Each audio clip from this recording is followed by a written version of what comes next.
बिस्मिल्लाहिर्रहमानिर्रहीम। अस्सलाम वालेकुम। लेक्चर नंबर 14 में खुशामदीद जी। MGT 410 marketing theory and practices का हम लेक्चर नंबर 14 स्टार्ट करने जा रहे हैं। और लास्ट लेक्चर में अगर आप थोड़ा सा रिकॉल कर सके तो लेक्चर नंबर 13 में हमने new product development and product life cycle strategies का चैप्टर स्टार्ट किया था। चैप्टर नंबर 9 है किताब का। इसी चैप्टर को कंटिन्यू करेंगे क्योंकि मैंने जो लास्ट आपसे बात की थी उसके मुताबिक हमारा second portion of this chapter is the part of today's lecture, यानी कि जो हमने प्रोडक्ट लाइफ साइकिल के हवाले से डिस्कशन करनी है वो आज के लेक्चर में कवर होगी। आज के जो टॉपिक्स हैं that we are going to cover is managing the new product development. जो लास्ट टाइम हमने स्टेप्स पढ़े हैं प्रोडक्ट डेवलपमेंट के, न्यू प्रोडक्ट डेवलपमेंट के, उसके हवाले से थोड़ी सी डिस्कशन है। Managing the NPD process, new product development को मैं अक्सर NPD का लफ्ज़ यूज़ कर लिया करूँगा।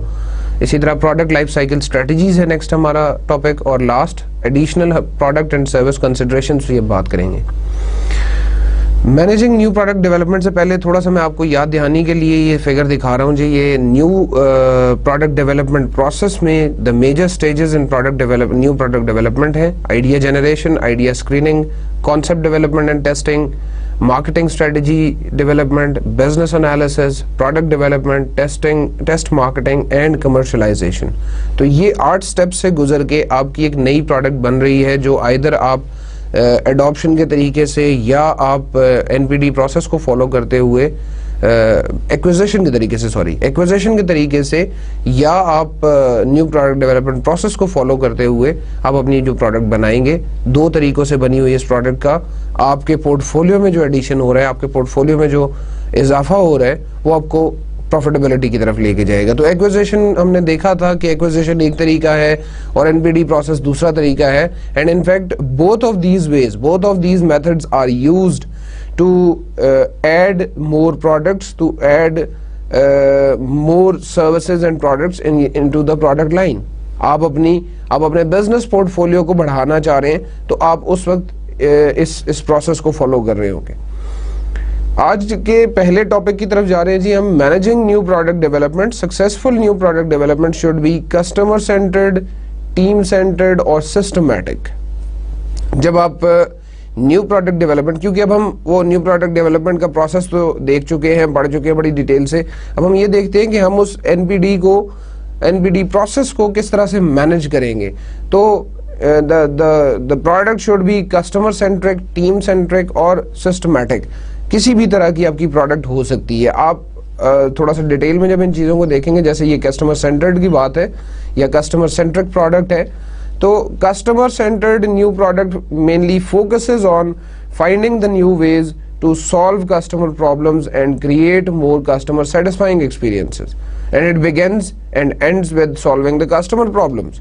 मीन जब आप कस्टमर सेंटर्ड NPD की तरफ जाएंगे तो उस वक्त आपने जो कस्टमर से फीडबैक लिया है, जो कस्टमर से आपने ओपिनियंस ली हैं about the change that can be implemented, about the change that need to be implemented in the product, आप उसके ऊपर काम करते हुए अपने उन प्रॉब्लम्स को, अपने कस्टमर प्रॉब्लम्स को फिक्स करेंगे और उनके लिए ज़्यादा सेटिस्फाइंग एक्सपीरियंसेस जो है वो लेके आएंगे। ज़्यादा सेटिस्फाइंग एक्सपीरियंसेस यहाँ पे लाने का मकसद ये है कि अगर एक कस्टमर आपको फीडबैक देता है अबाउट अ सर्टेन प्रोडक्ट, एक सॉफ्टवेयर है या एक फिजिकल प्रोडक्ट है, एक सर्विस है, आप किसी भी चीज़ पे कस्टमर का फीडबैक ले रहे हैं और उस फीडबैक की बेसिस पे आप उस प्रोडक्ट को रिवाइज कर रहे हैं, आप उस प्रोडक्ट को NPD के प्रोसेस से गुजार रहे हैं, तो अब कस्टमर भी शायद ज़्यादा बेहतर फील करेगा कि मेरी इस चीज़ को, मेरे इस फीडबैक को कंसिडर किया गया, मेरे इस फीडबैक को वैल्यू दी गई है, और उस वैल्यू देने की वजह से the customer will be feeling satisfied कि मेरी कुछ वैल्यू है कंपनी में, या कंपनी की नज़र में कस्टमर की कुछ वैल्यू है। And why it is said कि it begins and and with the problem with the solving solution of customer problems। mainly it's because कि आप कस्टमर प्रॉब्लम्स को ही लेके अपने प्रोडक्ट में एम्बेड करने की बात कर रहे हैं, और आखिर में जब आप कमर्शलाइजेशन से पहले टेस्ट मार्केटिंग कर चुके होंगे, कमर्शलाइज करने से पहले आप एटलीस्ट ये इंश्योर करेंगे कि जो प्रॉब्लम आपने शुरू में एज अ फीडबैक कस्टमर का लिया और प्रॉब्लम आपने आइडेंटिफाई किया, उस प्रॉब्लम को क्या मैं स्टेप पे रिजॉल्व कर चुका हूँ या नहीं, क्या मैं इस चीज़ में कामयाब हुआ कि मैं उस प्रॉब्लम को रिजॉल्व कर सका हूँ या नहीं। तो इट्स वेरी इंपॉर्टेंट कि customer centred product development, customer centred new product development में जब आप बात करेंगे तो आप उस फीडबैक को, आप उस रिस्पॉन्स को जो कस्टमर आपको दे रहे हैं उसको इंपॉर्टेंस दे रहे हैं। आपने उसके बगैर शायद आपके लिए ये चीज पॉसिबल नहीं होगी, कस्टमर सेंटर्ड एनपीडी प्रोसेस को अचीव करना। Sequential new product development process है जी नेक्स्ट। इसमें it is the developmental approach, it is the NPD approach where company departments work closely together individually to complete each stage of the process before passing it along to the next department or stage. In fact, many departments, many people from different departments work together on one stage, on single stage. वो हर बंदा अपनी input दे रहा होगा, हर बंदा अपनी value दे रहा होगा और टाइम कंज्यूमिंग थोड़ा सा जरूर होगा, लेकिन ऑन द अदर साइड जो नेक्स्ट लाइन इसमें लिखी हुई है कि जी इंक्रीज्ड कंट्रोल इन रिस्की और complex projects, it's a bit slow but the increased control means कि आप शायद आपके पास एरर्स के चांसेस बहुत कम होंगे, आपके पास जो डेफिशिएंसीज होंगी प्रोडक्ट में वो बहुत कम बचेंगी। इट्स सो बिकॉज एक कहा भी जाता है ये बात कि अगर आप डिफरेंट बैकग्राउंड से, अगर आप डिफरेंट डिपार्टमेंट से लोगों को इंट्रोड्यूस कर रहे हैं किसी एक काम में, चाहे वो एनपीडी का काम हो या चाहे वो कोई भी और चीज़ हो, अगर आप लोगों को इंट्रोड्यूस कर रहे हैं वहाँ पे तो डेफिनेटली बहुत से माइंड्स मिलके आपको एक बेहतर फैसला, बेहतर डिसीजन दे सकते हैं, या बहुत से माइंड्स जो है वो मिलके आपको मुख्तलिफ ओपिनियन जब देंगे तो may be the decision is more good, the decision is more appropriate for you. तो सीक्वेंशियल में इसलिए कहा गया है कि आप सीक्वेंस वाइज चल रहे होते हैं। आपने स्टेज नंबर 1 उसमें सब लोगों की इनपुट ली, स्टेज नंबर 2 उसमें सब लोगों की इनपुट ली, स्टेज नंबर 3 इसी तरह से ऑनवर्ड चलते गए हैं। तो हर एक बंदा अपनी वैल्यूएबल इनपुट आपको देगा और उस इनपुट का आपको फायदा ये होगा कि आप बेहतर चीज, बेहतर सर्विस या प्रोडक्ट प्रोड्यूस कर सकेंगे। सीक्वेंशियल के बाद नेक्स्ट हमारी team based new product development है जी। It is the development approach where company departments work closely together in cross-functional teams, overlapping in the product development process to save time and increase effectiveness.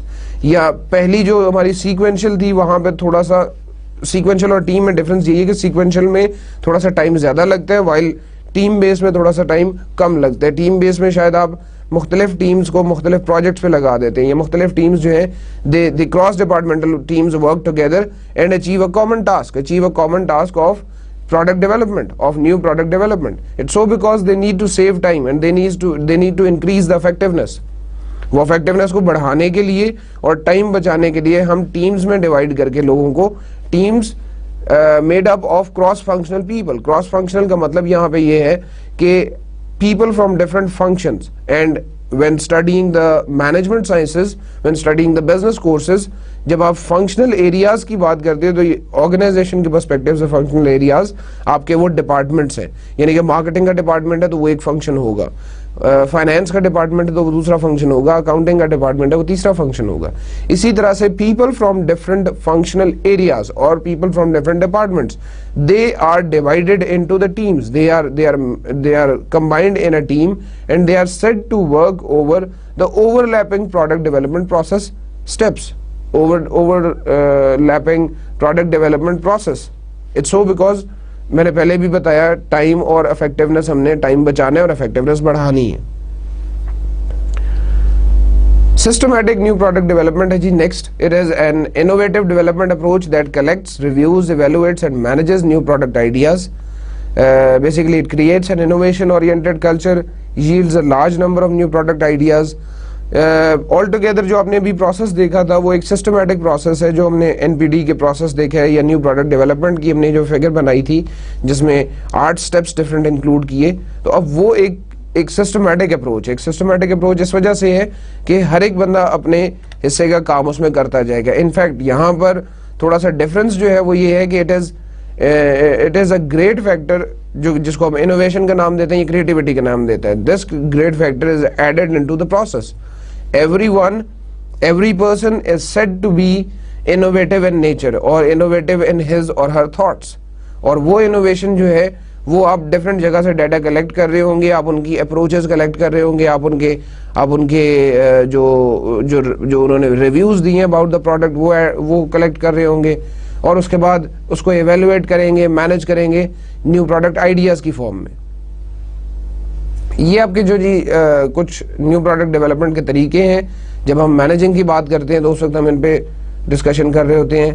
Product life cycle is the next topic, product life cycle strategies. इस figure को अगर आप देखें तो ये generally आपका demand और supply का जो कर्व होता है, या इकोनॉमिक्स में आपको इस तरह के कर्व्स नजर आएंगे।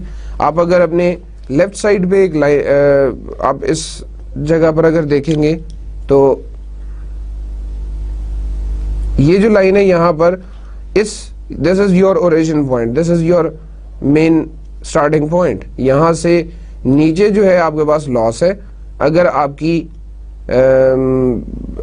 कोई भी प्रोडक्ट है वो इससे नीचे अगर जा रही है तो it means it is a loss, और अगर इससे ऊपर आ रही है, इस लाइन से ऊपर, तो इसका मतलब है ये सेल्स या प्रॉफिट्स हो रहे हैं। इस जगह पर यहाँ से मैंने अपनी प्रोडक्ट स्टार्ट की है, this is the starting point for my product. अब ये क्योंकि ये रेड लाइन आप देखेंगे यहाँ पर प्रॉफिट्स आपको उस वक्त तक, जब तक ये इस लाइन को टच नहीं कर रहे इस पॉइंट पे, इस वक्त तक आपको ये पता चलेगा कि there are no such profits. Organisation ने जो भी न्यू प्रोडक्ट डेवलप की है, उस न्यू प्रोडक्ट के कोई भी प्रॉफिट्स नहीं आए। इनफैक्ट अगर आप पहली स्टेज पे देखें, ये जितना भी एरिया आपको नजर आ रहा है इसके लिए लिखा हुआ है जी प्रोडक्ट डेवलपमेंट। तो at the time of product development the product is not in the market, the product is not been introduced, इसलिए हम प्रॉफिट्स की बात नहीं कर सकते। ये जो है, ये जो लाइन इससे पहले मैंने आपको दिखाई थी, ये लाइन इनफैक्ट इन्वेस्टमेंट शो कर रही है। लॉस तो नहीं हम कह सकते इस स्टेज पे, लेकिन दिस शोज द इन्वेस्टमेंट। ये जितनी भी लाइन है इसका मतलब है कि आप प्रोडक्ट पे पैसे लगा रहे हैं अभी। और इस जगह से आपकी प्रोडक्ट, ये वो स्टेप है जहां पे आपने कमर्शलाइजेशन की है। इस जगह पर आपने प्रोडक्ट को इंट्रोड्यूस कर दी है, इनफैक्ट कमर्शलाइजेशन हो चुकी है एनपीडी के प्रोसेस में। अब इस कमर्शलाइजेशन के को हम जब हम प्रोडक्ट लाइफ साइकिल को डिस्कस कर रहे होते हैं तो we call it introduction of the product. इस स्टेप पे हमने प्रोडक्ट इंट्रोड्यूस की है मार्केट के अंदर। अब प्रोडक्ट जब इंट्रोड्यूस हुई तो यहां से लेकर यहां तक, इस जगह तक, इस स्पेसिफिक पॉइंट तक there is no concern of profit. इस पॉइंट तक हमारे पास कोई प्रॉफिट नहीं आ रहा। और ये जो है, ये प्रोडक्ट मार्केट में, ये ग्रीन लाइन जो है, this much portion it shows कि वो प्रोडक्ट मार्केट के अंदर आ चुकी है, प्रोडक्ट मार्केट में बिकना शुरू हो गई है। अब जब इस पॉइंट से आगे आप जाएंगे तो आपकी सेल्स, एटलीस्ट इस पहले पोर्शन में जब आपका ग्रोथ स्टार्ट होता है तो कुछ थोड़े बहुत प्रॉफिट्स आपके पास आना शुरू हो जाएंगे। ये अगर आप इस जगह को देखेंगे तो इस जगह पर आपके पास प्रॉफिट्स नजर आ रहे हैं, आपको कुछ थोड़े बहुत प्रॉफिट्स आने शुरू हो गए हैं। और क्योंकि ये लाइन से ऊपर है, जो लाइन मैंने शुरू में आपको बताया था, ये अगर आप देखेंगे ये रेड पोर्शन जो है, ये पोर्शन लाइन से ऊपर है। अब अगला जो फेज स्टार्ट हो जाता है, ये सेकंड फेज था जी इंट्रोडक्शन का। ये वाला फेज जो आपको नजर आ रहा है, दिस इज इंट्रोडक्शन फेज। और इसके बाद जो है, यहां से ऑनवर्ड ये आपके पास जो थर्ड फेज नजर आ रहा है, दिस इज कॉल्ड ग्रोथ। अगर आप देखें तो ये नीचे इनके नाम लिखे हुए हैं जी, ये ग्रोथ लिखा हुआ है। अब इस वक्त हमारे ग्रीन लाइन जो है, as it is showing the sales, the sales abruptly increases, sales फौरन से बढ़ना शुरू हो जाती हैं, और टू सम एक्सटेंट हमें प्रॉफिट्स भी इंक्रीजिंग ट्रेंड उनमें नजर आ रहा है। यानी कि ये जो लाइन है, ये अब आपको ये पोर्शन बता रहा है कि प्रॉफिट्स भी आपके बढ़ना शुरू हो गए। This is the good time for the company. ये कंपनी का अच्छा टाइम होता है जिसमें कंपनी कहती है जी the product is very good, और प्रोडक्ट मार्केट में जो है वो अपना नाम बनाना शुरू कर लेती है, ब्रांडिंग उसकी बेहतर हुई हुई हो तो। अब इसके बाद मैच्योरिटी स्टेज है जी। मैच्योरिटी में इट इज दिस मच, ये मैच्योरिटी की स्टेज है। अगेन अगर आप नीचे इस फिगर के यहाँ पर एंड में देखेंगे तो ये मैच्योरिटी लिखा हुआ भी है। अब इसमें आप एक पीक पॉइंट आपको नजर आ रहा है यहां तक, यहां पे जब आप जा रहे हैं तो इस स्टेज तक आपकी सेल्स मैक्सिमम है। मैक्सिमम सेल्स के बाद अब आपकी प्रोडक्ट आहिस्ता आहिस्ता उसकी सेल्स कम होना शुरू हो जाएंगी। This is the right time. ये यहां से इस पीक से जब आप नीचे जाना शुरू हो गए, this is your right time to think for new product development. NPD के लिए, एक्विजिशन के लिए, प्रोडक्ट इनोवेशन के लिए, क्रिएटिविटी इसमें डालने के लिए, इसमें कोई एडिशंस करने के लिए, व्हाटएवर यू से, this is the right time. और आगे फिर अब जब प्रोडक्ट लाइफ साइकिल स्ट्रेटजीज पे हम मजीद डिस्कशन करेंगे तो मैं आपको ये भी बताऊंगा कि ये क्या क्या हम कर सकते हैं स्टेज में। तो इसको काइंडली याद रखिएगा जी, ये है आपके लिए राइट टाइम फॉर एनपीडी, क्योंकि एक स्पेसिफाइड टाइम ये प्रोडक्ट मार्केट में गुजार चुकी है। अब आप अगर इस प्रोडक्ट को इनोवेट नहीं कर रहे, अब अगर आप इस प्रोडक्ट में कोई चेंजेस नहीं लेके आ रहे, तो डेफिनेटली आपके लिए इश्यूज आएंगे, आपके लिए प्रॉब्लम्स आएंगी। और अगर आप थोड़ा सा गौर करें तो ये इसी पॉइंट के अलाइनमेंट में देखते जाए, आपके प्रॉफिट्स भी कम होना शुरू हो गए, आपके प्रॉफिट्स भी यहाँ से डिक्रीज होना शुरू हो गए। इस पोर्शन में प्रॉफिट्स में एक अच्छी खासी डिक्लाइन आपको नजर आ रही है, और यहाँ से फिर आपकी जिस तरह से सेल्स एब्रप्टली नीचे आ रही है लास्ट फेज में, दैट इज योर डिक्लाइन। ये पोर्शन यहाँ से स्टार्ट होके आगे तक जा रहा है, ये पोर्शन आपका डिक्लाइन है। अब इस पोर्शन में it is very important to see कि जी अगर आप यहाँ पर एनपीडी का काम नहीं कर रहे, इस जगह पर आपने एनपीडी के बारे में नहीं सोचा, इस वक्त आप एनपीडी को लेफ्ट नहीं कराते, तो अगले फेज में जैसे ही आप एंटर होंगे, यानी कि डिक्लाइन के फेज में, the sales are going to be decreasing with a very great speed.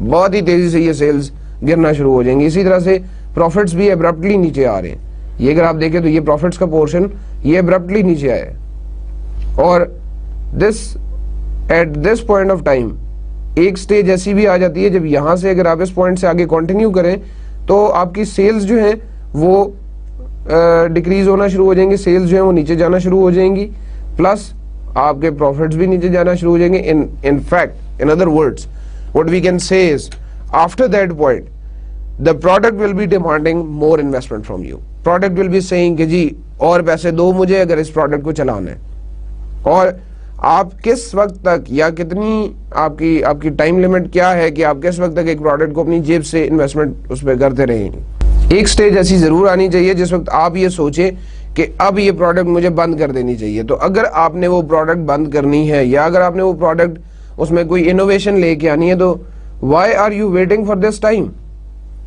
आपके लिए बेहतर ये है कि आप अगर मैं ये कहूँ कि ये इस जगह पर ही सोच लें, इस चीज़ को इस पॉइंट पे ही सोच लें कि मैंने इसमें कोई इनोवेशन लेके आनी है या नहीं, इसमें कोई मैंने मजीद चीज़ ऐड करनी है या नहीं, इस प्रोडक्ट को कोई और पैसे डालने हैं इसमें या नहीं डालने। इनफैक्ट अगर नहीं पैसे डालने, इनोवेशन की कोई ऑप्शन नहीं है, go and close that product, think of a new product, think of a new thing कि जो आप मार्केट में लॉन्च करें और आपको ज़्यादा फायदा हो सके। इन स्टेजेस पे मैं मजीद बात करूंगा जी आगे, देखिएगा प्लीज।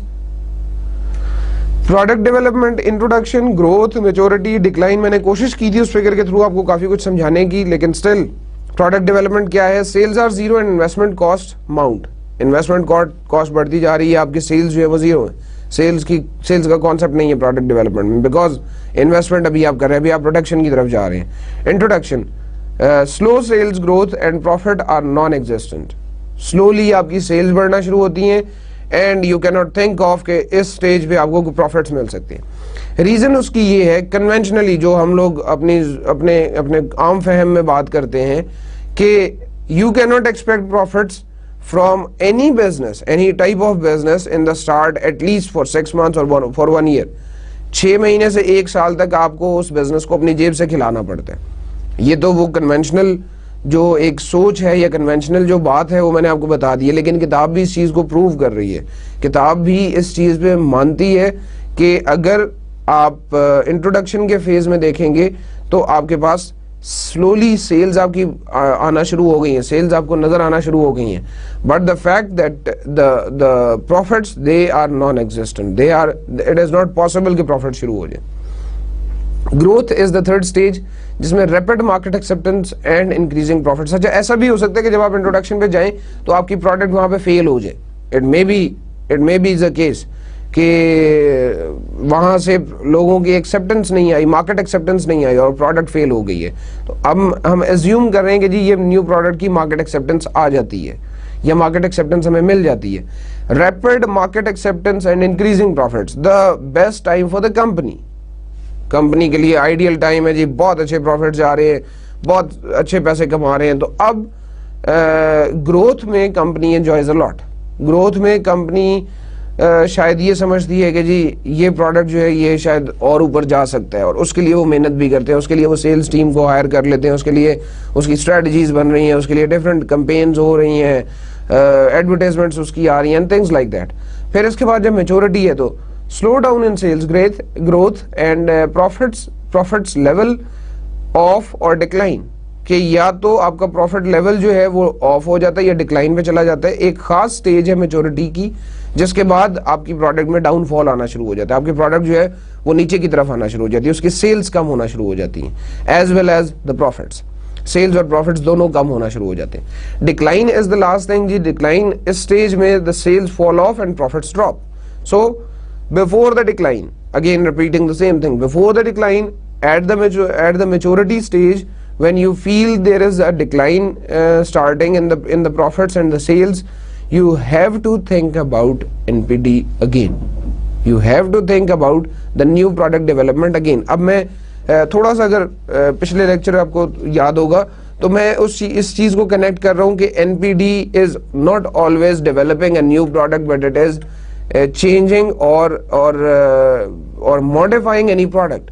तो अब अगर इस प्रोडक्ट को जो आप अभी मार्केट में कोई भी ABC प्रोडक्ट आपने लॉन्च की और जब वो मेच्योरिटी की अपनी उस पीक से नीचे आना शुरू हो गई है, at this stage you need the modification, at this stage you need the change in the product, और फिर आप न्यू प्रोडक्ट डेवलपमेंट के प्रोसेस में ही जा रहे हैं। तो hence it is also proved, जो मैंने लास्ट लेक्चर में बात की, इट्स ऑल्सो प्रूव्ड कि new product development is not always entirely a new product, developing an entirely a new product. तो जब हम एंटायरली न्यू प्रोडक्ट की बात कर रहे हैं तो अब उसके साथ मॉडिफिकेशन जो है वो इस चीज से प्रूव होती हुई नजर भी आ रही है। प्रोडक्ट लाइफ साइकिल में ही जब हम इन्हीं स्टेजेस को थोड़ा सा और मजीद है इसमें जी कि सेल्स स्लो सेल्स ग्रोथ होती हैं, लिटिल और no profit is seen, high distribution and promotion expense, because introduction है अब आपका, डिस्ट्रीब्यूशन पे भी आपको, प्रमोशंस पे भी आपको काफी सारे पैसे खर्च करने पड़ेंगे, एक्सपेंसेस आपके काफी सारे होंगे।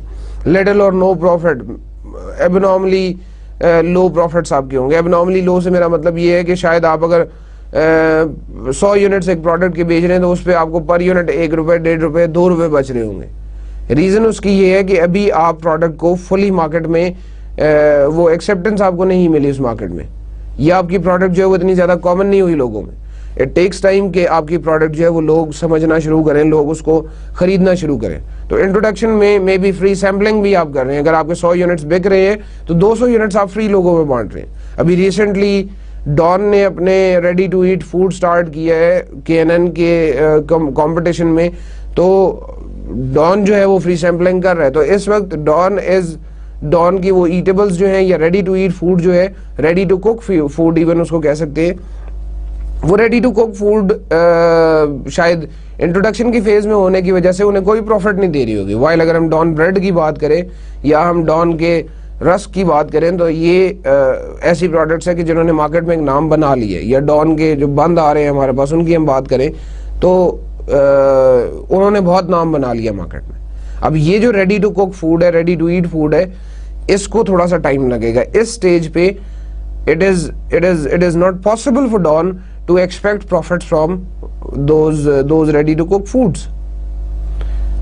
इसके बाद हाई डिस्ट्रीब्यूशन इसलिए कि नया नेटवर्क हो सकता है आपको एस्टेब्लिश करना पड़े उस प्रोडक्ट के लिए। आपके जो एग्जिस्टिंग नेटवर्क है, डिस्ट्रीब्यूशन नेटवर्क है, वो उसको शायद सपोर्ट ना करे या उसको इतना ज्यादा इफेक्टिवली हैंडल ना कर सके, तो आपको ऑल टुगेदर एक नए डिस्ट्रीब्यूशन सिस्टम की जरूरत होगी। वाई लिटिल और no profit because we cannot assume कि जी मेरी प्रोडक्ट मार्केट में लॉन्च होते साथ ही, एक रीजन ये भी है कि मार्केट में लॉन्च होते साथ ही मुझे प्रॉफिट्स देना शुरू कर देगी। डेफिनेटली जब आप एक नई चीज किसी को दिखा रहे होते हैं, मे भी उसको समझने में टाइम लगे, मे भी उस प्रोडक्ट को उससे पहले जो प्रोडक्ट मैं इस्तेमाल करूं, उसके कंपटीशन में जो प्रोडक्ट है वो मेरी नीड को इतना बेहतर तरीके से सेटिस्फाई कर रही है कि मैं उस प्रोडक्ट की तरफ जाऊं ही ना। तो that is why there is no और लिटिल प्रॉफिट। इंट्रोडक्शन के बाद नेक्स्ट ग्रोथ स्टेज है, सेल्स इंक्रीज, सेल्स बढ़ती जाती हैं और आपको फील होता है कि जी अब मेरी प्रोडक्ट जो है उसकी मार्केट एक्सेप्टेंस आ रही है। New competitors enter the market, आपकी प्रोडक्ट को देखते हुए, आपके उस एफर्ट को देखते हुए उससे मिलती जुलती और प्रोडक्ट्स बनाने वाले लोग भी सामने आना शुरू हो जाएंगे, और प्रोडक्ट्स बनाने वाले लोग भी आपको नजर आना शुरू हो जाएंगे। प्राइस स्टेबिलिटी और decline to increase the volume, या तो आपको प्राइस स्टेबल रखनी है, बेशक आपको प्रोडक्शन कॉस्ट थोड़ी बहुत कभी फ्लक्चुएट भी कर रही है, आप अपनी प्राइस को स्टेबल रखते हैं। One approach is price stability और डिक्लाइन। कंपेटिटर ने लॉन्च की, आप अपनी प्रोडक्ट 2 रुपए सस्ती कर दें, तब भी प्रोडक्ट की एक्सेप्टेंस बढ़ जाएगी। तो at this growth stage if you stabilize the price or if you decrease the price, it may give you a good advantage, it may give you a better position to increase the volume. Basically your purpose in growth is, your purpose after the introduction stage is over and the growth stage starts, उस वक्त आपका purpose ये होता है कि मेरा volume ज्यादा बिके, मेरी नंबर ऑफ यूनिट्स जो है वो ज्यादा बिके। कंज्यूमर एजुकेशन आपको प्रोवाइड करनी पड़ती है, आपको ये देखना पड़ता है कि मेरा कंज्यूमर उसको इस प्रोडक्ट के बारे में नहीं पता, तो अब how can I educate my consumer, how can I tell my consumer कि this is the product, these are its features, these are the characteristics, these are the benefits that I am offering you through this product. तो consumer education भी आपको provide करनी पड़ती है, consumer को बताना पड़ता है कि ये प्रोडक्ट जो है ये इस्तेमाल करो, अच्छी है, आपकी नीड सेटिस्फाई करेगी। प्रॉफिट्स इंक्रीज, आपको फिर जितनी आप एफर्ट्स ज्यादा करते जाएंगे, सेल्स एफर्ट्स आपकी बढ़ती जाएंगी, आपकी प्राइस स्टेबिलिटी आती जाएगी, तो उस हिसाब से आपके प्रॉफिट्स भी बढ़ते जाएंगे। Because the first point says के सेल्स इंक्रीजेस, तो when the sales are increasing, although we are to some extent compromising on our profit, के जी हम प्राइस स्टेबिलिटी की तरफ जा रहे हैं या हम डिक्लाइन की तरफ जा रहे हैं। तो इसी वजह से अगर आप फिगर दोबारा देखेंगे, जब आप थोड़ा सा इस लेक्चर में अगर आगे चल के हमारी वो फिगर दोबारा भी आनी भी है कि जो लाइन हमारी सेल्स की थी वो बहुत ज्यादा ऊपर तक गई हुई थी, यानी कि सेल्स की तादाद बहुत ज्यादा थी, वाइल ग्रोथ में उसमें जो आप कह लें उसकी पीक थी वो इतनी ज्यादा ऊपर नहीं गई, या वो लाइन उतनी स्टीप नहीं हुई। उस लाइन स्टीप ना होने की वजह ये है, या उसके पीछे रीजन ये है कि जो आपकी सेल्स हैं वो बहुत ज्यादा बढ़ी हैं, प्रॉफिट्स उसके मुकाबले में थोड़े से कम बढ़े। Promotion and manufacturing cost gain economies of scale, जो आपके इकोनॉमीज ऑफ स्केल का concept, I hope so you know it very well. हमारा जो मैक्सिमम बेनिफिट लेने का काम होता है, या एक स्टेज ऐसी होती है कि जिस स्टेज पे आपके maximum units can be produce in minimal cost, in optimal cost. तो अब उस वक्त आप क्या कोशिश कर रहे होते कि आपके प्रमोशन और मैन्युफैक्चरिंग कॉस्ट जो है वो स्टेबलाइज हो जाए। अब उसमें थोड़ा सा गेन आपको नजर आना शुरू हो जाएगा, क्योंकि अब आप ज्यादा प्रोड्यूस करना चाह रहे हैं, अब आप ज्यादा चीजें बनाना चाह रहे हैं, क्योंकि डिमांड ज्यादा चीजों की आती जा रही है, डिमांड ज्यादा नंबर ऑफ यूनिट्स की आती जा रही है। तो शायद वो इकोनॉमीज ऑफ स्केल जो है वो आपका थोड़ा सा डिस्टर्ब हो जाए, इकोनॉमीज ऑफ स्केल जो है वो आपका थोड़ा सा आपको प्रॉब्लम यहाँ पे क्रिएट करेगा आपके लिए। मेच्योरिटी स्टेज है जी, sales lowers sales levels of और स्लोज। इनफैक्ट सेल्स अब मेच्योरिटी, क्योंकि मैंने ये बात की थी कि एक प्रोडक्ट ऐसी है कि जो मार्केट में एक खास स्टेज पे गई है, अब उसका डिक्लाइन शुरू हो जाएगा, अब वो प्रोडक्ट नीचे आना शुरू हो जाएगी। जब वो प्रोडक्ट नीचे आना शुरू हो रही है तो आपको चाहिए कि आप इनोवेशन क्रिएटिविटी के बारे में सोचें। Competitors begin marking down prices, increasing their advertising and sales promotion and upping their product development budgets to find better versions of the product. It may be because of ये जो maturity में एक downfall आ रहा है आपकी product में, आपका competitor इसकी सबसे बड़ी रीजन है। कंपेटिटर ने अपनी प्रोडक्ट पे इन्वेस्टमेंट बढ़ा दी है, उसने प्रमोशंस बढ़ा दिए हैं, उसने अपने डेवलपमेंट बजट्स बढ़ा दिए हैं कि जी R&D वालों को ज्यादा पैसे दिए, इस प्रोडक्ट का बेहतर वर्जन निकालो, इस प्रोडक्ट का अच्छा वाला वर्जन निकालो, इसमें एडवांसमेंट लेके आओ। अब उस केस में यूजुअली मेच्योरिटी में आपको फिर या तो अपनी प्रोडक्ट में मजीद R&D वालों को कहें कि जी और इसमें इनोवेशन को लेके और इस प्रोडक्ट को मॉडिफाई करो, लेकिन you have to go to the NPD process again. आप वो इनोवेशन लेके आए या आप all together new product launch करें, it is necessary to go to that process again, to go to that process once again.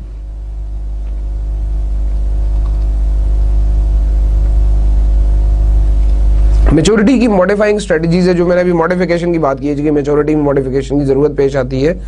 तो 3 तरह की मॉडिफिकेशंस प्रपोज की गई हैं किताब में, market modifying, product modifying, marketing mix modifying. तीनों में से कोई भी आप कर सकते हैं। It may be is the need of the time कि आपको एक से काम नहीं चल रहा, आपको 2 डिफरेंट या 3 डिफरेंट स्ट्रेटजीज यूज करनी पड़ रही हैं। तो अब मार्केट मॉडिफाइंग पहली जो चीज है, इसका मतलब है कि the company tries to increase the consumption of the current product. हमने वो जगह जहां पर मेरे कंज्यूमर्स, जहां पे मेरे एक्चुअल एंड पोटेंशियल बायर्स बैठे हुए हैं, जिसको हमने मार्केट का नाम दिया था, इस कोर्स के शुरू में भी ये चीज हमने पढ़ी थी, तो वहां पर हम कोशिश ये करते हैं कि हम अपनी मार्केट को मॉडिफाई कर सकें, हम अपनी मार्केट में नए लोग ऐड कर सकें। जो करंट प्रोडक्ट है उसी को हम अपने लोगों को मजीद उस पर आमादा करें कि नहीं जी इसकी कंजम्पशन बढ़ानी चाहिए आपको, और वो आप डिफरेंट तरीकों से कर सकते हैं। May look for new users और न्यू मार्केट सेगमेंट्स। ऐसा भी हो सकता है कि आप नए यूजर्स की तरफ या नए मार्केट सेगमेंट्स की तरफ जा रहे हैं, उनको आप ऐड करना चाह रहे हैं। The manager may also look for ways to increase usage among present customers. वो आप हो सकता है प्रोडक्ट का यूजेज बढ़ा दें। जैसे रिसेंटली अब ये यूजेज बढ़ाने से एक एग्जांपल मुझे याद आ रही है कि अभी रिसेंटली जब रूह अफ़ज़ा ने कुछ अर्सा पहले रीलॉन्च किया तो उन्होंने इसके नए यूजेस आपको बता दिए कि जी आप इसको आइसक्रीम पे डाल के खाएं, आप इसको दूध में डाल के पिएं। अब उससे पहले जो कन्वेंशनल रूह अफ़ज़ा का या जामे शीरीं का कॉन्सेप्ट था या लाल शरबत का कॉन्सेप्ट था, वो ये था कि आप इसके कोई भी मेहमान आएगा तो उसके सामने वो लाल शरबत का एक गिलास रख देंगे, आप शरबत बना के पी सकते हैं। But adding more into it, अब वो बच्चों का एक सेगमेंट जो है उसको भी आइडेंटिफाई कर लिया, उसको भी देख लिया कि हमारा जो बच्चे दूध वैसे नहीं पी रहे, शायद वो अगर मैं उसमें रूह अफ़ज़ा या जामे शीरी डालूंगा तो वो ज़्यादा पसंद करेंगे। ऑन द अदर साइड अगर मैं तीसरी बात उसकी देखूं आइसक्रीम वाली, तो कई दफ़ा मेहमान बैठे हुए घर में, you don't have any other option, आपके पास जेली नहीं है या कोई और चीज़ नहीं है घर में, तो आइसक्रीम के ऊपर वही रूह अफ़ज़ा डाल के उन्हें दे देते हैं। तो this may be is adding more usages.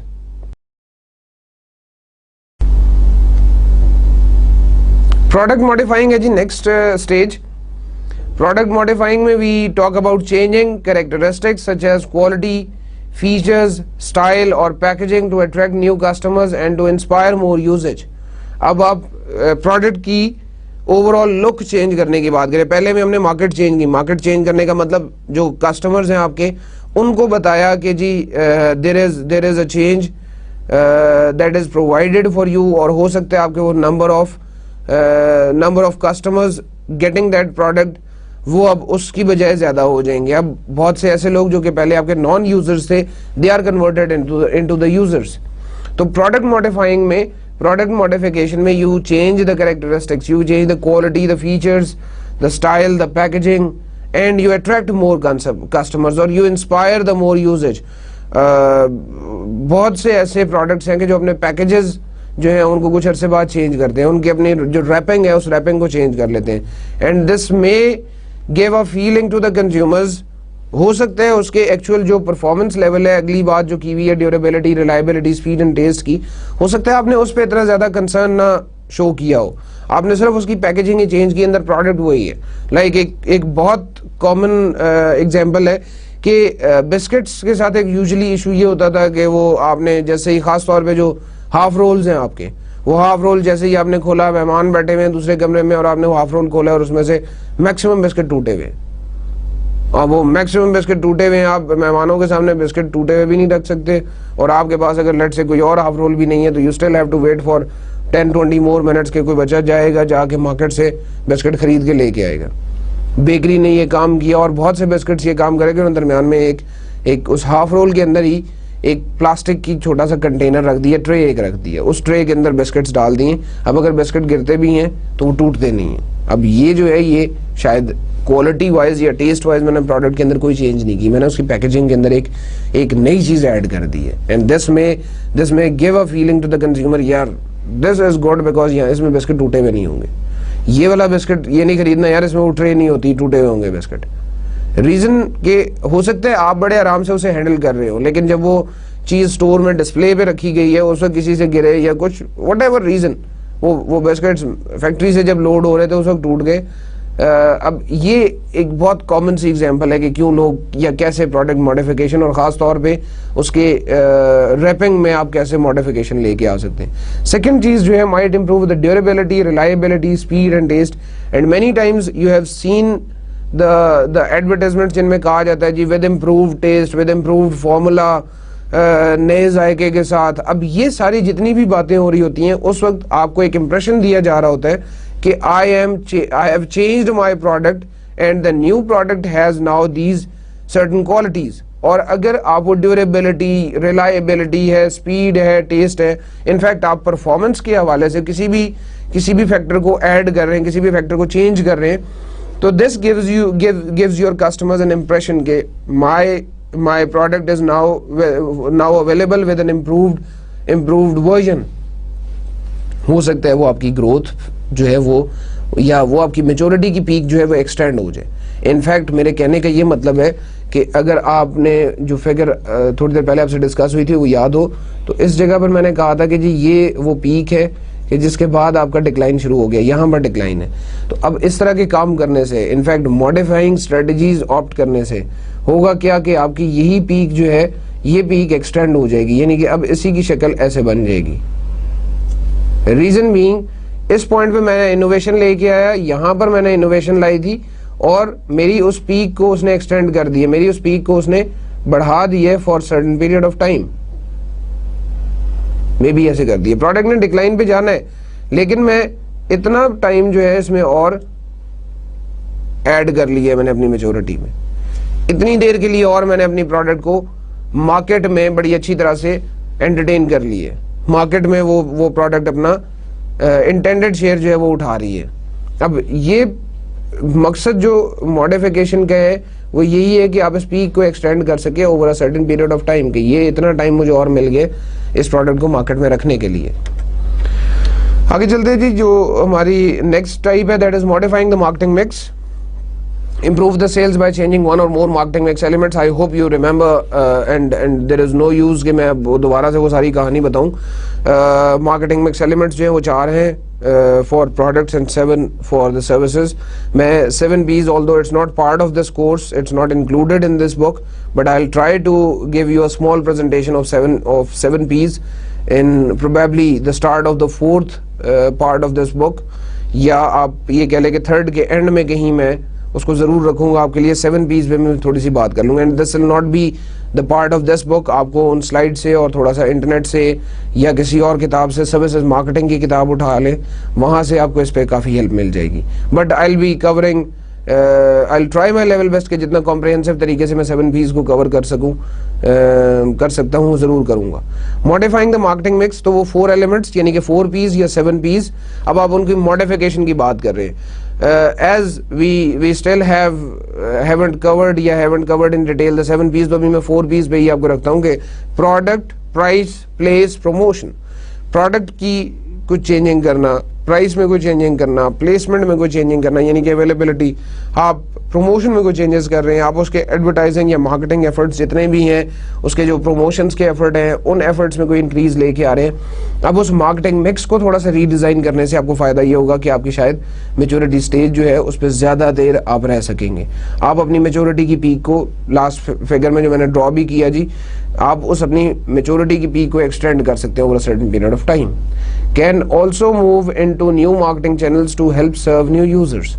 It is also possible that you add new markets, क्योंकि आप मार्केटिंग मिक्स की बात कर रहे हैं, मॉडिफाइंग द मार्केटिंग मिक्स की बात करें, तो जब हमने प्लेसमेंट कहा था तो प्लेसमेंट में it is the availability of the product that also matters. तो आपने अवेलेबिलिटी बढ़ा दी, आपने अवेलेबिलिटी जो है वो और लोगों को भी इसमें ऐड कर दिया। अब वो न्यू यूजर्स जो हैं वो आपको बहुत फायदा दे देंगे। वो न्यू यूजर्स जो हैं वो मॉडिफिकेशन में आपकी उस स्पेसिफिक पीरियड ऑफ टाइम के लिए काफी हेल्पफुल हो जाएंगे। डिक्लाइन स्टेज है जी नेक्स्ट जो हम जिस पे बात कर रहे हैं, maintain the product, harvest the product और ड्रॉप द प्रोडक्ट।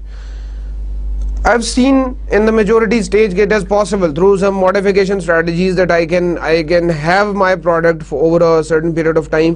उसको मैं थोड़ा सा और चला सकता हूँ, थोड़ा सा और मार्केट में रख सकता हूँ, लेकिन डिक्लाइन स्टेज आनी है। हर एक प्रोडक्ट का एक लाइफ टाइम है और वो लाइफ टाइम वेरी करता है। वो लाइफ टाइम हो सकता है कुछ अरसा हो वो सकता है एक सीजन हो, या हो सकता है वो एक डेकेड हो। इट डिपेंड्स ऑन, आगे हमने इस चीज़ पे थोड़ी सी बात भी करनी है। अभी जो फैशन होते हैं या फेड्स होते हैं या स्टाइल होते हैं, वो इन पे थोड़ी सी जब मैं बात करूंगा तो होपफुली ज़्यादा क्लियर हो जाएगा।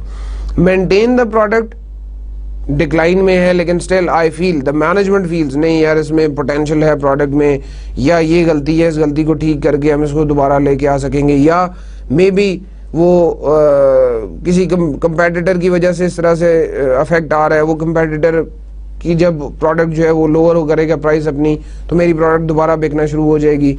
और हार्वेस्ट द प्रोडक्ट, अब आप उस प्रोडक्ट को वहाँ से उस जगह से अपनी प्रोडक्ट लाइन से ख़त्म कर रहे हैं और आप सोच रहे हैं कि किसी और जगह पे मैं इसे लॉन्च करूँगा, किसी और टाइम पे मैं इसे लॉन्च करता हूँ। Drop the product is simply getting that product of from your your business portfolio, आप उस प्रोडक्ट को टोटली खत्म करते हैं। डिक्लाइन में यू हैव दीज ऑप्शंस, आप मेंटेन कर सकते हैं, हार्वेस्ट कर सकते हैं या ड्रॉप कर सकते हैं। तो मेन मकसद डिक्लाइन का बताने का ये है कि at this decline stage you have no other option, now the creativity time is over. वो टाइम इससे पहले था।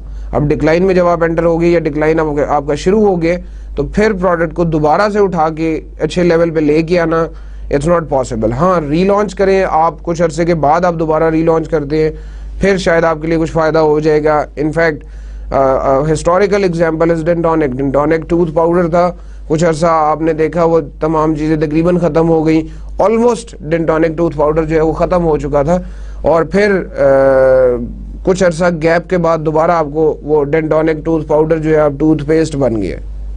तो अब वो इन्होंने अपने इवन एडवर्टाइजमेंट्स में भी यही टैगलाइन यूज़ की थी कि डेंटोनिक टूथ पाउडर अब टूथपेस्ट बन गया। तो ये एक हिस्टोरिकल एग्जांपल है जिसमें आप देख सकते हैं कि एक प्रोडक्ट डिक्लाइन पे गई। रीज़न उसकी ये थी कि शायद टेक्नोलॉजी चेंज हुई, और डेंटोनिक ने उस वक्त टेक्नोलॉजी चेंज नहीं की। उस वक्त और भी एक दो पाउडर्स थे जो कि बड़े मशहूर थे, डेंटोनिक के साथ आ रहे थे, लेकिन सबसे ज़्यादा डेंटोनिक बिक रहा था। और अभी भी मुझे उसकी शक्ल याद है कि वो येलो से कलर की बॉटल होती थी with a dark green colour cap, और उसके साथ एक और बड़ा मशहूर टूथ पाउडर आ रहा होता था जो ग्रीन सी स्काई ब्लू सी कलर की बॉटल में होता था। उसकी इवन पैकेजिंग भी ज़्यादा खूबसूरत थी, उसका जो शायद स्मेल थी उसका जो फ्रेग्रेंस थी वो भी ज़्यादा बेहतर फील होती थी, लेकिन डेंटोनिक फिर भी ज़्यादा बिकता था। लेकिन a time came when the technology change from tooth powder to toothpaste. तो अब वो जब टूथपेस्ट पे लोग आना शुरू हुए, उस वक्त डेंटोनिक ने कहा कि नहीं जी, मेरी प्रोडक्ट फिर भी बिकेगी। May be this is just an hypothetical scenario I am building for you people to clear this idea. और डेंटोनिक वहाँ पर उसको डिक्लाइन फेस करना पड़ा। या हम ये कह सकते हैं कि जब डेंटोनिक मेचोरिटी पे था तो उस वक्त उसने ये नहीं सोचा कि मैं इसमें मॉडिफिकेशन करूँ, मैं इसमें कोई नई चीज़ ऐड करूँ। और वो जब डिक्लाइन उसका बहुत तेज़ी से शुरू हुआ, टूथपेस्ट आना शुरू हुए, वो मार्केट से निकल गया। टूथपेस्ट बहुत कॉमन हुए, बहुत से ब्रांड्स के टूथपेस्ट आए। अब दोबारा से जब डेंटोनिक ने उसको लॉन्च किया है तो अगेन इट्स अ रीलॉन्च, और वो रीलॉन्च जो है वो प्रोडक्ट इनोवेशन की शक्ल में आई है। वो रीलॉन्च में डेंटोनिक को शायद वैसा रिस्पांस कभी भी नहीं मिला कि जो अभी क्लोजअप को मिल रहा है या मैक्लीन्स को मिल रहा है या फॉरेंस को मिल रहा है। अब वैसा रिस्पांस शायद डेंटोनिक को मिल सकता था अगर ये अपनी मैच्योरिटी की स्टेज में ही कोई इस किस्म की एक्टिविटी स्टार्ट कर लेता, किसी इस किस्म की एक्टिविटी में इन्वॉल्व होता कि जी वो अब टूथ पाउडर के साथ टूथपेस्ट भी बनाना शुरू करता। तो इट ऑल डिपेंड्स कि आप कैसे सोचते हैं, आप अपनी प्रोडक्ट को कैसे आगे लेके चल रहे हैं।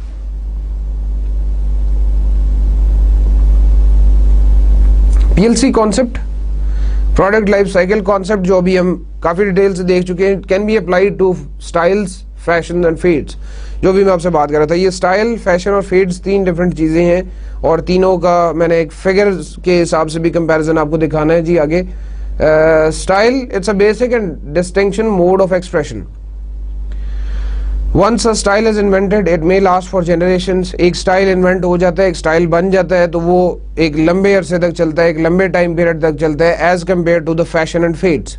और style is generally more qualitative statement. Style जो है वो ज़्यादा जनरलाइज्ड कॉन्सेप्ट है।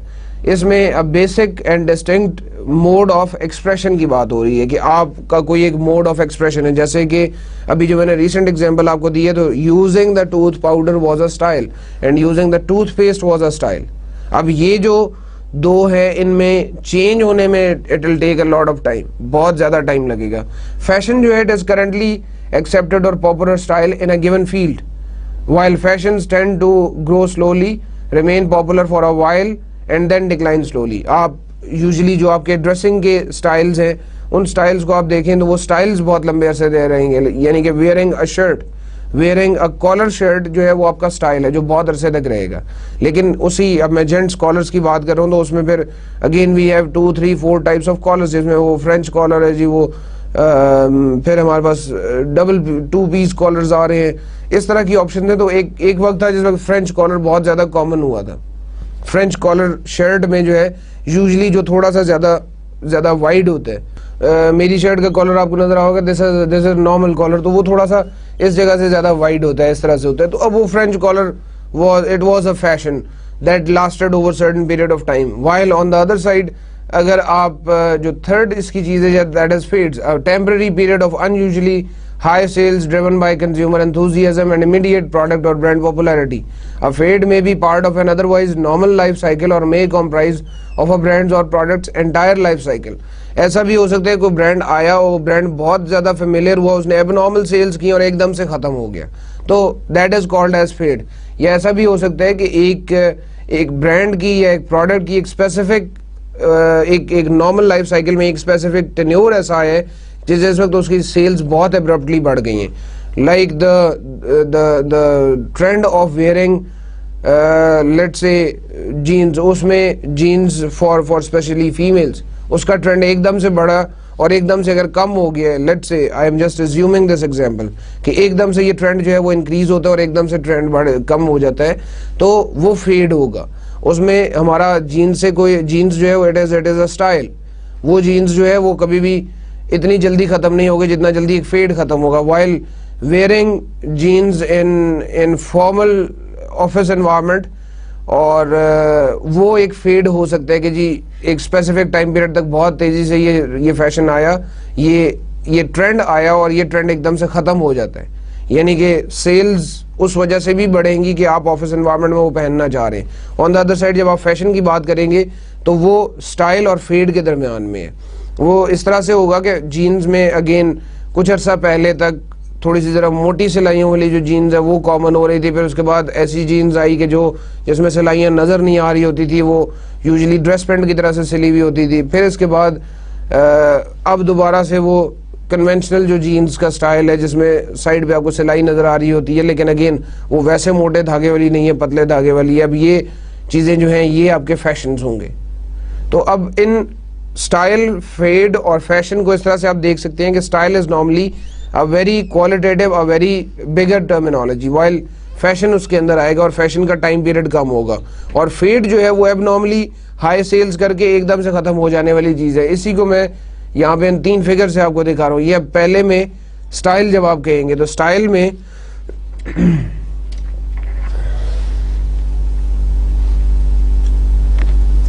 स्टाइल में आप देखें तो ये आपकी सेल्स फ्लक्चुएट कर रही हैं over a certain period of time, कम ज़्यादा होती जा रही हैं. फैशन जो है उसमें आपको ये सेल्स ऊपर गई और फिर नीचे आना शुरू हो गई, लेकिन इसका अगर आप टाइम के हवाले से देखें तो it encompasses this much time, while style का टाइम थोड़ा सा ज़्यादा है. इसी तरह से जब आप फेड की बात करें तो फेड में सेल्स एबनॉर्मली हाई गई हैं ऊपर और फिर वापस नीचे आ गई हैं, यहाँ पे आके प्रोडक्ट खत्म हो गई है. तो it is for a very smaller period of time. Time का कंपैरिजन, ये जो नीचे आपको लाइन नज़र आ रही है, इस लाइन पे आपके पास टाइम फैक्टर है, ये वाला जो है ये टाइम का फैक्टर है, और ये जो है ये सेल्स का फैक्टर है सब में. तो आप अगर देखें तो टाइम फेड में सबसे कम है, फैशन में उससे ज़्यादा है, और जो हमारा स्टाइल है उसमें सबसे ज़्यादा है. तो टाइम के फैक्टर से और सेल्स के हिसाब से अगर आप देखें तो एबनॉर्मल सेल्स बहुत जल्दी जो है वो फेड ने कर ली हैं. फैशन ने उतनी ही सेल्स जितनी एक फेड कर रहे हैं या उससे हो सकता है थोड़ी सी कम सेल्स जो है वो ज़्यादा टाइम में की हैं. और स्टाइल की अगेन सेल्स जो है वो फ्लक्चुएटिंग होती हैं, कभी ऊपर चली जाएंगी कभी नीचे चली जाएंगी, कभी आपका किसी एक चीज़ का ट्रेंड जो है वो बढ़ जाएगा, कभी एक चीज़ का ट्रेंड कम होना शुरू हो जाएगा. Summary of the product life cycle, ये फिगर दोबारा ऐड की गई है जी सिर्फ इसलिए so that I can conclude on this topic and I can conclude on the product life cycle, जिसमें product development, introduction, growth, maturity, decline, ये आपको फेजेस नजर आ रहे हैं. 5 फेजेस हैं और प्रॉफिट्स या लॉसेस के हिसाब से हमने देखा और एक तरफ हमारी टाइमलाइन आ रही है. तो the most of the time is usually spent on the first 2 stages, और half of the time, less than or nearly half of the time is spent on the first 2 stages, कि आपको product development और introduction में काफ़ी सारा time लग जाता है. और अगेन फिर उसके बाद ग्रोथ, मैच्योरिटी और डिक्लाइन, ये आपके वो टाइम पीरियड हैं कि जिस वक्त आपने पैसे तो कमा रहे हैं, लेकिन again your mind need to be working a lot, your mind need to be at least working from when the product entered into the maturity stage. इसकी कोई खास मेजरमेंट्स नहीं है कि जी ये 220 पे जब पहुंचेगा तो मैच्योरिटी हो जाएगी, 270 पे पहुंचेगा तो फिर उसके बाद डिक्लाइन, उसके बाद से फिर डिक्लाइन का प्रोसेस स्टार्ट हो जाएगा, या मैच्योरिटी में ही हमें डाउनफॉल नजर आना शुरू हो जाएगा मैच्योरिटी की स्टेज में ही. अगेन द फैक्ट इज कि आप खुद इस चीज को मॉनिटर कर रहे होते हैं कि मेरे नंबर ऑफ कस्टमर्स, मेरा मार्केट शेयर, मेरे प्रॉफिट्स, मेरा प्रोडक्ट का एक्सेप्टेंस लेवल, इस सब को आप मॉनिटर कर रहे होंगे तो आपको खुद पता लग जाएगा। जिस दिन आपके पास प्रोडक्ट एक इंक्रीजिंग ट्रेंड को छोड़ के डिक्रीजिंग ट्रेंड की तरफ आना शुरू हो जाए, you need to start thinking about कि जी ये डिक्रीज क्यों आना शुरू हुआ है। And at that stage the concept of innovation, the work of innovation starts, the work of product development starts. तो अब इस प्रोडक्ट लाइफ साइकिल को आई होप सो मैं क्लियर कर चुका हूँ। एंडिंग की तरफ मैं जा रहा हूँ जी इस लेक्चर के, जिसमें हमने additional product and service considerations की बात करनी है, product decisions and social responsibility. जब आप अपने प्रोडक्ट डिसीजंस कर रहे होंगे तो there is an important concept, societal marketing का कॉन्सेप्ट भी यहाँ पर अप्लाई हो रहा है, यानी कि सोशल रिस्पॉन्सिबिलिटी आपको देखनी है। The marketers should carefully consider the public policy, the policy जो कि आपको उस एरिया की गवर्नमेंट ने, उस एरिया की रेगुलेटरी बॉडीज ने दी है। अब उस पॉलिसी को अगर आप फॉलो करेंगे तो आपके लिए डेफिनेटली रेगुलेटरी बॉडीज की तरफ से भी कोई प्रॉब्लम नहीं आएगा। मैं डिटेल में नहीं जाना चाह रहा, लेकिन पेमरा ने कुछ अर्सा पहले एक चैनल जो है उसको बंद कर दिया था। अब उस चैनल को बंद करने में, चले आई एग्री कि जी कुछ पेमरा की भी गलती होगी, लेकिन at least there are some violations, there must be some violations, जिन वायलेशंस की वजह से पेमरा ने एक्शन लिया। Otherwise why not any other channel, why not that specific channel. अब वो जो आपकी पब्लिक पॉलिसी मैटर्स है, उन पब्लिक पॉलिसी मैटर्स को, रेगुलेशंस को देखना, रेगुलेटरी बॉडीज को देखना, it's very important for you, because you have to operate in the environment, operate in that specific geographical environment, जिसकी इजाजत आपको उसी गवर्नमेंट ने दी है, उसी रेगुलेटरी एजेंसी ने दी है, उसी रेगुलेटरी बॉडी ने दी है। And you have to think about developing and dropping the products, patents, qualities, फिर अगेन सेफ्टी मेजर्स, ये आपने देखने। Engineers they are always asked कि जी आप एक स्पेसिफिक, अगर आप रोड बना रहे हैं तो रोड पे आप इस स्ट्रेंथ का मटेरियल डालेंगे। वो स्ट्रेंथ इसलिए होती है कि एक रोड की एक स्पेसिफिक लाइफ है, उस लाइफ तक वो रोड चले। अगर आप वो स्ट्रेंथ उसमें यूज नहीं करते उस मटेरियल की, the material is usually known as bitumen, तो अगर आप वो बिटुमेन की सही स्पेसिफिक क्वांटिटी यूज नहीं करते तो आपकी वो स्ट्रेंथ मेजर नहीं हो सकेगी, आपकी वो स्ट्रेंथ बन नहीं सकेगी। अब वो स्ट्रेंथ नहीं बनेगी, अल्टीमेटली ये होगा कि शायद आपका प्रोजेक्ट कंप्लीट होने से, आपको पैसे मिलने से पहले ही वो रोड टूटना शुरू हो जाए, रोड खराब होना शुरू हो जाए। तो अगेन ये आपके सोशल रिस्पॉन्सिबिलिटी मैटर्स है कि जी जो काम मैं कर रहा हूँ, मैं as per the standard, as per the agreed standard मैं ये काम करूँ। For example, many manufacturers often they wrote warranties on their products to convince the customers about their quality. अब ये भी एक इम्पॉर्टेंट बात है कि आप अगर कोई अच्छी चीज उसमें डाल रहे हैं, आप अगर किसी प्रोडक्ट की क्वालिटी इंप्रूव कर रहे हैं, उसकी क्वालिटी आपने बेहतर की है, right it on your label, on your package. वो जो आप पैकेजिंग कर रहे हैं उसके ऊपर आप लिखना शुरू कर दें। And many people, many organisations, many product developers do this. और उसका मकसद सिर्फ ये होता है कि कंज्यूमर के जहन में एक इंप्रेशन जाएगा कि जी बहुत अच्छी प्रोडक्ट है, बहुत अच्छी क्वालिटी है इसकी।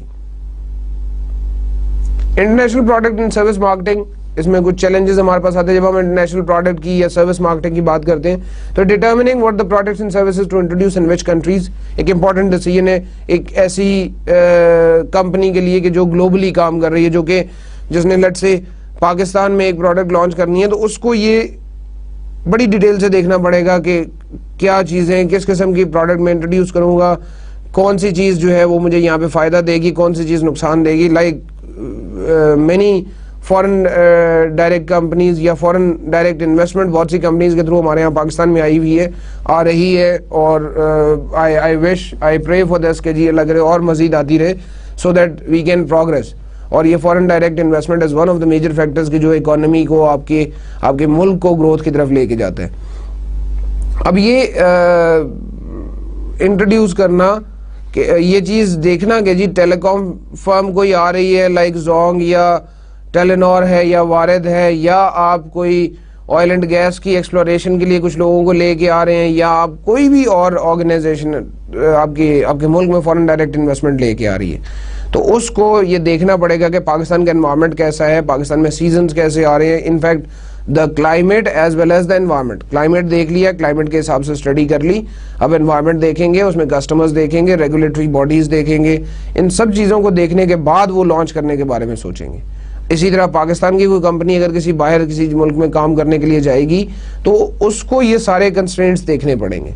कंस्ट्रेंट्स लेट से नहीं देखते आप, कल्चर के हवाले से मैं डिस्कशन कर चुका हूँ, कल्चर के हवाले से बहुत से इश्यूज आ सकते हैं। अगर आप पॉलिटिकल एस्पेक्ट से देखें तो बहुत से इश्यूज आ सकते हैं, अगर आप रेगुलेटरी एस्पेक्ट से देखें तो बहुत से इश्यूज आ सकते हैं। स्टैंडर्डाइजेशन वर्सेस द कस्टमाइजेशन, या तो आप स्टैंडर्डाइजेशन की तरफ जाते हैं या आप कस्टमाइजेशन की तरफ जाते हैं। These are two important concepts कि आप या तो I am developing this product, ये प्रोडक्ट ABC है मेरे हाथ में, इस प्रोडक्ट को मैं all over the world same रखता हूँ, इस प्रोडक्ट की मैं मार्केटिंग सेम कर रहा हूँ, इस प्रोडक्ट के 4 P's, इसका मार्केटिंग मिक्स मैंने ऑल ओवर द वर्ल्ड जितनी भी जगहों पे, जितने भी जोग्राफिकल रीजन में मैं काम करूंगा, मैं इस प्रोडक्ट को सेम तरीके से लेके चलूंगा। This is called standardization versus the customization, और we can also call adaptation.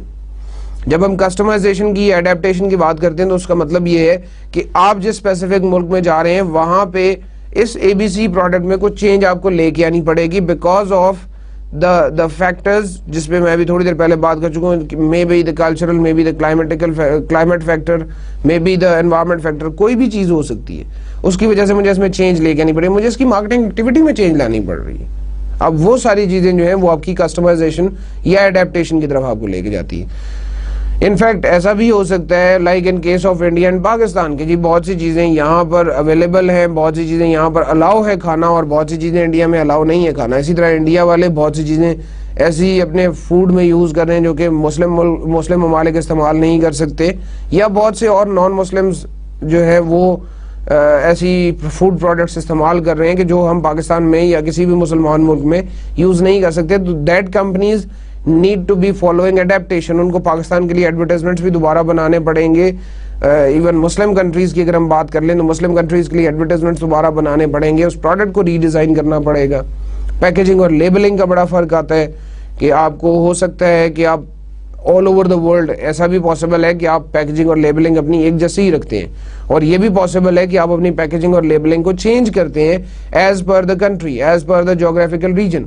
फिर अगेन मैं कंज्यूमर बिहेवियर का एस्पेक्ट से या कल्चर के एस्पेक्ट से इन चीज़ों में बात कर चुका हूँ। कस्टम्स, वैल्यूज़, लॉज, इन चीज़ों का मुझे ख्याल रखना पड़ता है। आज की इस स्लाइड में भी, आखिरी स्लाइड जो हमारी बन रही है, इसमें भी मैंने इन कस्टम्स, वैल्यूज़ और लॉज की काफ़ी सारी बात की है।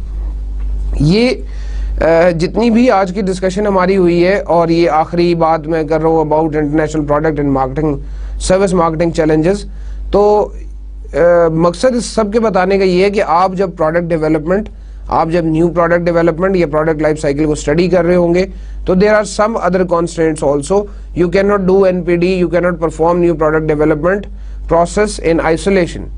तो अब ये सारी डिस्कशन कंक्लूड इस तरह से मैं कर सकता हूँ कि new product development product life cycle के हिसाब से मुझे देखना है कि किस स्टेज पे मुझे दोबारा NPD पे जाना है, किस स्टेज पे मुझे दोबारा न्यू प्रोडक्ट डेवलपमेंट करनी है।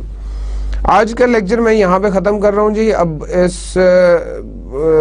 इस उम्मीद के साथ कि ये जो चीज़ें मैं आज बता चुका हूँ, इन चीज़ों को मैं आगे फर्दर अपने लेक्चर नंबर 15 में कनेक्ट करूँगा, और 15 नंबर लेक्चर जब हमारा शुरू होगा तो मैं इन लेक्चर्स के हवाले से, आज के लेक्चर के हवाले से और आज से पिछले लेक्चर यानी कि 13 और 14 के हवाले से एक छोटा सा सवाल आपसे पूछूंगा। आई होप सो कि आप जवाब देने के काबिल हो जाएंगे, और मैं देखूंगा कि आपका और मेरा जवाब मैच करता है या नहीं। मैंने अभी तक आपसे 14 लेक्चर्स गुजर चुके और सिर्फ एक सवाल पूछे। क्विज और असाइनमेंट्स तो एक अलग चीज़ है, वो क्विज असाइनमेंट्स तो ऑब्लिगेशन है, उसके बगैर तो शायद आपका कोर्स पूरा नहीं होता।